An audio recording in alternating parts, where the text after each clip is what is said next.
السلام علیکم۔ آج ہم آپ کو تیسری شب قدر یعنی 25ویں شب کی عبادت کے بارے میں بتائیں گے۔ 25ویں شب کو 4 رکعت نفل 2 سلام کے ساتھ پڑھیں اور سورۃ فاتحہ کے بعد سورہ قدر ایک بار اور سورہ اخلاص 5 مرتبہ پڑھنی ہے۔ بعد السلام 100 مرتبہ کلمہ طیبہ پڑھیں۔ لا الہ الا اللہ محمد الرسول اللہ۔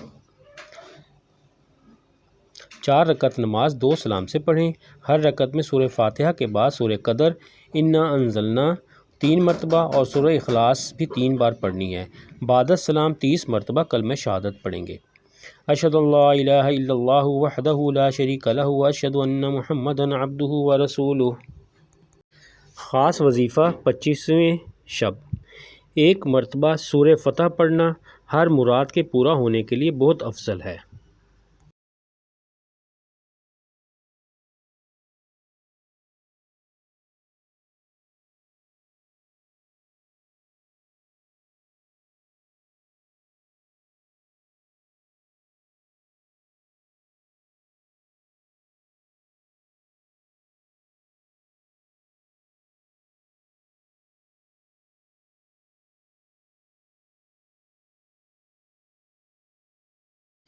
ایک مرتبہ سورۃ دخان پڑھنا قبر کے عذاب سے بچاتا ہے۔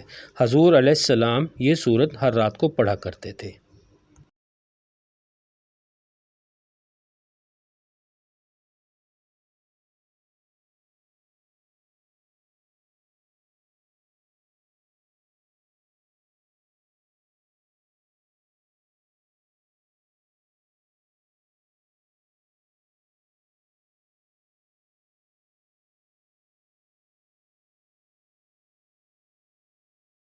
دعاؤں کی درخواست۔